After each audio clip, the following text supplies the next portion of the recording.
Olá, estudantes da primeira série. Nesse vídeo nós vamos falar sobre pêndulos. Vamos lá comigo. Queridos, quando a gente fala em pêndulo, a gente tem que lembrar que o pêndulo, na verdade, ele está dentro do ramo dos movimentos oscilatórios. O movimento oscilatório são movimentos que se repetem em intervalo de tempo. Como exemplo, podemos citar aqui os insetos presos em uma teia de aranha, que oscilam, que perturbam a teia e geram oscilações para avisar a predadora, né, que a sua refeição está chegando. Então veja aqui, a aranha ela percebe que a presa está ali por causa da movimentação da teia, certo? Aquela está se agoniando ali na teia, né? E as antenas de comunicações captam e emitem impulsos de onda, ou seja, perceba que a gente foi do 8 para 80, ou seja, a gente analisou desde uma onda, uma perturbação mecânica, até uma perturbação eletromagnética. Então, o ramo aqui de movimentações, de oscilações, ele é muito grande, certo? Acaba sendo bastante coisas que são faladas. Então, o modelo matemático ele é um modelo bastante geral, mas que é aplicado a inúmeras situações. Pois bem, então a gente tem alguns exemplos aqui, ó. Eu tenho, por exemplo, o sistema de pêndulo, que é o nosso movimento pendular. Você tem, por exemplo, um bloco oscilante. O que seria isso? O famoso sistema massa-mola, né? O cara fala assim, massa-mola, o que é isso? Cara, isso é fundamental para você poder entender, por exemplo, ligação atômica, né? Ligação química ali, que os átomos ficam oscilando, a questão da temperatura, das energias potenciais. Então, é um modelo bastante importante, né? Como a gente tem aqui nessa parte de baixo também, o mesmo sistema massa-mola, só que seria chamado, por exemplo, de pêndulo de mola. Você tem, por exemplo, lâminas vibrantes, certo? Então, lâminas que estão vibrando ali a uma certa frequência, um certo período e tudo mais, e elas mantêm, certo? Um certo padrão. Vocês têm o diapasão, as oscilações torsionais, né? Que elas acabam fazendo esse giro para cá, para lá, para cá, no eixo vertical, certo? Você tem o sistema massa-corda também, que faz o mesmo processo, certo? Então, existe N situações aqui. Muitos deles são teóricos, mas eles servem de base para outros estudos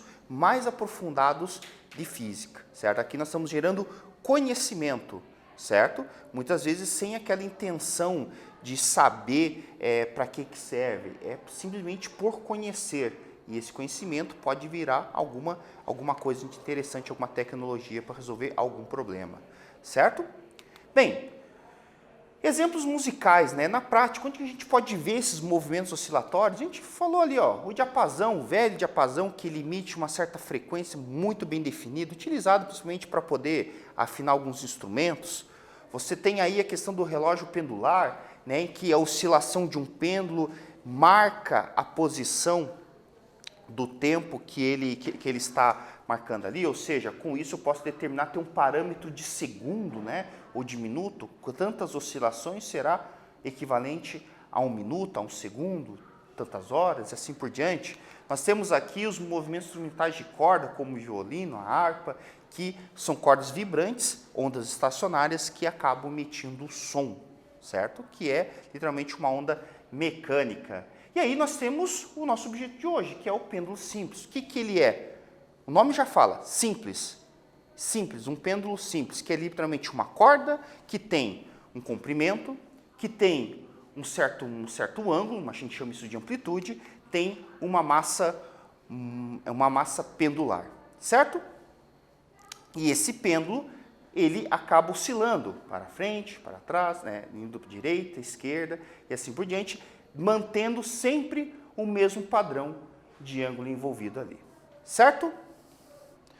Então, nós temos alguns exemplos aqui, ó. Por exemplo, o GIFs, né? Esse aqui é um pêndulo que muitas vezes ele está girando em torno de um cone. É um exemplo aqui um pouquinho mais avantajado, mas você teria, por exemplo, a mudança da aceleração e da velocidade, certo? Ou seja, aqui são os vetores velocidade e aceleração atuando sobre ele. Perceba que eles acabam invertendo ali, né, por causa das acelerações e assim por diante. Além disso, nós temos esse pêndulo aqui, que é o movimento mais simples, em que aqui nós temos o famoso diagrama de forças. Então, através desse diagrama de forças, você mostra ali que tem a tração e o peso interagindo sempre, certo? E aí a gente não pode esquecer que nós temos a equação, certo?